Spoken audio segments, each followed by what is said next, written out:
જવાહર મેદાન ખાતે મિલેટ મહોત્સવ અંતર્ગત મિલેટ પ્રોડક્ટ્સનું પ્રદર્શન અને પ્રાકૃતિક કૃષિ પદાર્થનું વેચાણનો પ્રારંભ કરાયો। મિલેટ મહોત્સવ અંતર્ગત મિલેટ પ્રોડક્ટ્સનું પ્રદર્શન અને પ્રાકૃતિક કૃષિ પેદાશના વેચાણ માટે વિવિધ સ્ટોલનું ભવ્ય આયોજન જવાહર મેદાન ખાતે કરવામાં આવ્યું છે।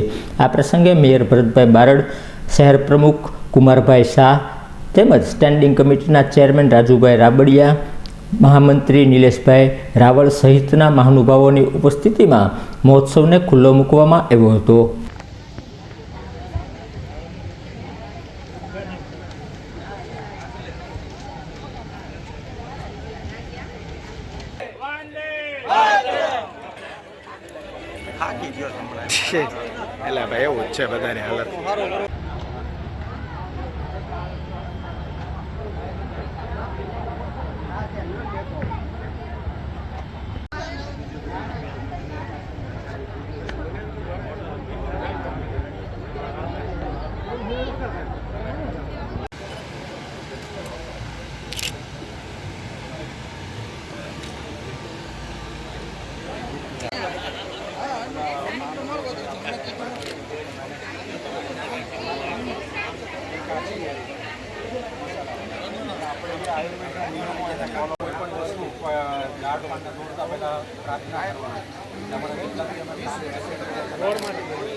सर आज मिलेट महोत्सव आयोजन कराયું।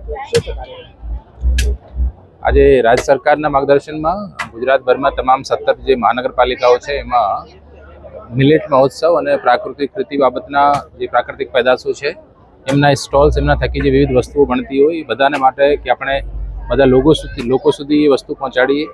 મિલેટ જે ખૂબ આપણા હેલ્થ માટે, તમામ લોકોની જે આધુનિક જીવનશૈલી છે તેમાં કઈ રીતે સ્વસ્થ રહેવાય, તો જે મિલેટ્સ છે જે આપણા જે ઇન્ડિજિનિયસ કહેવાનો મતલબ જે ખાદ્યાન્ન છે બધા એ બધાને વધારે પ્રોત્સાહન અપાય અને એનાથી બીજી કઈ વસ્તુઓ બનાવીને કે જે સેકન્ડરી છે એનાથી વધારે આવક મેળવી શકાય। તો એ બાબતમાં કે તમામ જે સિટીઝ છે, મોટા શહેરો, તમામ જગ્યાએ આયોજન કરવામાં આવેલું છે। ભાવનગરમાં પણ જે 50 જેટલા સ્ટોલ્સ છે જે મિલેટ્સ અને એને લગતા જે પ્રોડક્ટ્સ છે એમના થકી એમનું પ્રદર્શન કરવામાં આવેલું છે। તો આપણા દ્વારા પણ એ આજે અને કાલે એટલે રવિવારે રાત્રે 11 વાગ્યા સુધી ચાલુ રહેવાનું છે। તો એ 2 દિવસમાં જે મહોત્સવ છે એ ચાલુ રહેવાનું છે। તો એમાં જે શહેરના અને ભાવનગર જિલ્લાના જે તમામ લોકો છે એને હું ભાગ લેવા માટે નિમંત્રણ આપું છું કે ખૂબ સારા પ્રોડક્ટ્સ, ખૂબ ક્વોલિટીના પ્રોડક્ટને જે ખૂબ જે બેસ્ટ પ્રોડક્ટ અત્યારે અહીંયા મૂકવામાં આવેલા છે કે જે આપણા હેલ્થ માટે પણ સારા છે। તો તમામ લોકો પરિવાર સાથે વિઝિટ લે અને સારા પ્રોડક્ટ થકી આપણી જે જીવન શૈલી છે એ બધી એક સ્વસ્થ જીવનશૈલી અપનાવે એવી આપના થકી હું તમામને વિનંતી કરું છું।